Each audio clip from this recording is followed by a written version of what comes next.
Tenemos que seguir trabajando con los jugadores de alto rendimiento, con los jugadores nuevos. Tenemos que seguir trabajando fuertemente en reclutar nuevos jugadores. Tenemos que fortalecer las escuelas de golf y seguir estrechando los lazos de amistad entre todas las canchas.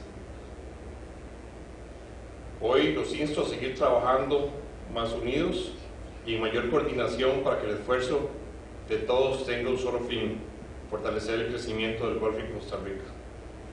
El día de hoy estamos terminando la temporada 2010-2011, la cual fue sumamente exitosa.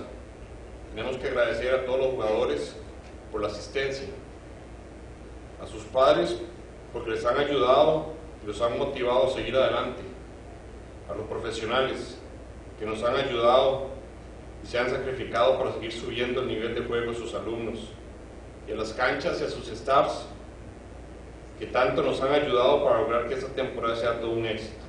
Y ya tenemos varios meses, más de un año, de estar trabajando muy de cerca con Anagolf, integrándolos. Recordemos que el golf hace año y medio aproximadamente fue reconocido ya como un deporte olímpico, y a partir de Río de Janeiro 2016